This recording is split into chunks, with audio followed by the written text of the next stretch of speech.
આણંદ જિલ્લાના તારાપુર તાલુકાના 60 ગામની પ્રાથમિક શાળાની ખરાબ હાલત। ગુજરાત સરકાર એક બાજુ શિક્ષણનું સ્થળ ઊંચું લાવવા અનેક દાવાઓ કરતી હોય છે। વિદ્યાનગરીની નજીક આવેલા ગામ 60ની વિજયકુમાર પ્રાથમિક શાળાની દયનીય હાલત આપ વિડીયોમાં જોઈ શકો છો। વિડીયો બનાવનાર જાગૃત નાગરિક દ્વારા જણાવવામાં આવે છે કે પોતે ઘણીવાર સોશિયલ મીડિયાના માધ્યમથી આ વાત પ્રશાસન સામે મૂકી છે, પણ કોઈ જ નેતા કે શિક્ષણ જગતના અધિકારી આ શાળાનો પ્રશ્ન સોલ્વ કરવા આવ્યા નથી। શાળાના ઓરડાઓ, ગ્રાઉન્ડ બધી જ ચોમાસામાં થોડો પણ વરસાદ પડતા પાણી ભરાઈ જાય છે। હવે બાળકો અને ગ્રામવાસીઓ પોતાના ગામના બાળકોને શિક્ષણ આપતી આ સંસ્થા માટે પ્રશાસન શું પગલાં લેશે તેની રાહ જોવાઈ રહી છે। શાળા 60 તાલુકો તારાપુર જિલ્લો આણંદ સ્કૂલની અંદર વર્ષોથી પોઝિશન થોડોક વરસાદ પડે અને પાણી થઈ જાય છે। 24/8/2024 સાતમ છે, કાલે જન્માષ્ટમી। તો એના છોકરાઓને મેં બોલાયા છે, આજે રજા છે પણ બોલાયા છે સ્કૂલની અંદર કે ભાઈ કહેવા માટે। અમે એક ઓટલા ઉપર ધ્વજવંદનના ઓટલા ઉપર અમે ગઈને વિડીયો બનાવ્યો હતો। હવે પાણીમાં છીએ અમે આ સ્કૂલની અંદર। તમે અંદર બેન્ચીસોની અંદર પાણી છે, હવે તો તમે પાણી જુઓ। તમે અમારી 8 રૂમોની અંદર 8 રૂમોની અંદર પાણી છે। આ બેન્ચી છે છોકરાને ભણવા માટેની, આ નિશાળો છે જોવા પણ તેમાં ચિત્રો સરસ ચિત્રો પણ બનાવ્યા છે।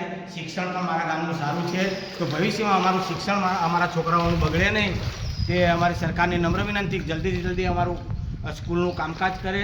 છોકરાઓ બકા કેટલા વર્ષથી આ પાણી ભરાય છે? થોડોક વરસાદ આવે ને થોડો વરસાદ આવે તો સ્કૂલ પાણી ભરે તો સ્કૂલ તમારી બંધ રાખવી પડે કાયમ। તને કયા ધોરણમાં છું તું? 7માં આ સ્કૂલમાં જ ભણે છે? આ સ્કૂલમાં તો તને યાદ છે ત્યાં સુધી કેટલા વર્ષથી પાણી ભરાય છે સ્કૂલમાં? 5-6 વર્ષથી 5 વર્ષ તને યાદ છે? જ્યારે હું 1990-98માં ભણતો તો આ સ્કૂલની અંદર 90ની સાલમાં તે ઘડીએ પણ પાણી ભરાતું હતું। તો આજે વર્ષો 15-20 વર્ષથી ભરાય છે સ્કૂલની અંદર। તમે જુઓ બહાર પાણી મેદાનની અંદર।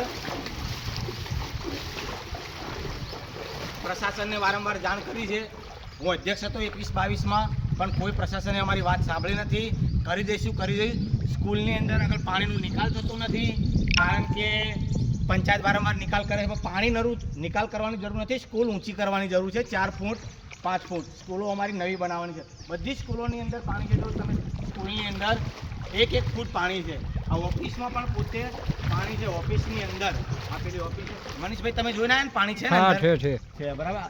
તો પ્રશાસનને અમારી નમ્ર વિનંતી અને જલ્દી શિક્ષણ અધિકારીને અમારી નમ્ર વિનંતી કે અમારી સ્કૂલની અંદર આગળ આવીને જોવે, ન્યૂઝવાળા અમને સપોર્ટ આપે, અમારા વિડીયો જોવો ફેસબુકની અંદર રાઠોડ ગોવિંદા ગુજરાતી, તેની અંદર અમને સહયોગ કરે અને શેર કરો। 60 ગામના તમામ વિદ્યાર્થીઓની ભવિષ્યની વાત છે, એટલે તેમના વાલીઓ શેર કરો અને આગળ જાણ કરો, તો ગુજરાતની અંદર આપણે જ્યાં ગાંધીનગરની અંદર આપણી વાત સાંભળી લે અને આપણી સ્કૂલો બની જાય તેવી સરકારની અમારી અપીલ છે।